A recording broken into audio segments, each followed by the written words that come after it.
Eh bien, j'irai jusqu'à dire que le système actuel dans ce pays n'est pas seulement pourri, mais qu'il est carrément dangereux. Je vais vous exposer certaines choses dans cette vidéo que je pense qu'il est très important de connaître. Dans un pays où notre gouvernement consacre plus de 13 milliards de livres par an à l'aide internationale, on pourrait penser que nous aurions déjà réglé nos propres problèmes. En effet, beaucoup d'argent est toujours dépensé pour l'aide étrangère. Une grande partie de cet argent sert désormais au système d'asile dans ce pays, y compris pour des personnes venues illégalement. Donc, dans de nombreux cas, cela n'aide même plus les personnes très vulnérables vivant dans une véritable pauvreté à travers le monde. Mais regardez, nous avons vu le système dans ce pays atteindre maintenant un niveau de déclin dangereux. Des personnes sont libérées de prison, nous savons qu'il y en a 4 en liberté parmi les détenus qui ont été relâchés par erreur. 262 détenus en Angleterre et au Pays de Galles ont été relâchés par erreur au cours de l'année jusqu'en mars 2025. 90 libérations par erreur concernaient des délinquants violents ou sexuels. Et prenez par exemple ce délinquant sexuel algérien récemment relâché par erreur de la prison de Wandsworth qui a maintenant été arrêté. Il est venu ici légalement avec un visa de visite de 6 mois en 2019. Le ministère de l'Intérieur a ouvert un dossier pour séjour dépassant la durée autorisée. 5 ans plus tard, il est toujours ici pendant tout ce temps. Vous pouvez voir ici l'analyse du Times. En attente de 3 procès pour possession présumée d'un couteau, cambriolage et détention de cartes bancaires volées. Déjà condamné pour exhibitionnisme, agression sur un policier et vol. Pourquoi cette personne n'a-t-elle pas été expulsée? C'est un système totalement pourri et j'ai bien peur de devoir dire que cela devient encore pire.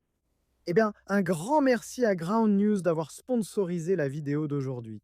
Et les spectateurs de ma chaîne, bien sûr, savent très bien que je parle de politique sous tous les angles, en couvrant des événements dans le monde entier. Parce qu'il est important de rester informé et aussi d'éviter la surcharge d'informations et le flux constant d'actualités qui nous sont imposés chaque jour.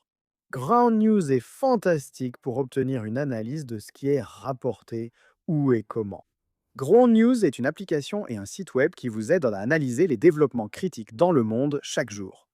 Jamais autant d'informations n'ont été disponibles. Ground News est un outil pratique pour vous aider à comprendre et à repérer les biais médiatiques. Et en ce moment, cet outil puissant est accessible à un tarif spécial en visitant Ground News Forward Ground News MH.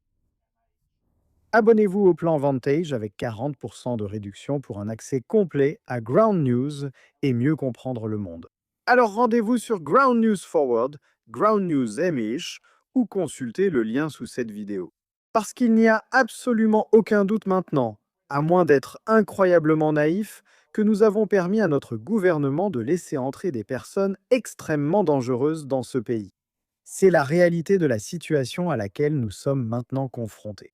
Et comme je l'ai dit, un système pourri qui a récemment été exposé comme étant carrément dangereux à mon avis. Quand vous voyez un lanceur d'alerte révéler maintenant que des personnes obtiennent l'asile alors qu'elles sont accusées d'infractions sexuelles. Donc, une employée du ministère de l'Intérieur ici s'adressant au Télégraphe, disant qu'elle a été sanctionnée pour avoir rejeté le dossier d'un Afghan qui avait été arrêté. Et que ceux qui ont été accusés d'infractions sexuelles et d'autres crimes obtiennent quand même l'asile dans ce pays, un agent instructeur principal s'adressant au Télégraphe, disant que le ministère de l'Intérieur peut approuver les demandes de personnes inculpées de crimes tant que l'infraction pour laquelle elles sont poursuivies ne mérite pas une peine de prison de 12 mois ou plus. Et dans leur cas, elle a été sanctionnée pour avoir refusé d'approuver la demande d'un Afghan. Il avait été arrêté plusieurs fois pour exhibition indécente dans une aire de jeu pour enfants. Et à une époque où, en ce qui concerne le système d'asile, en termes de chiffres purs, c'est totalement hors de contrôle.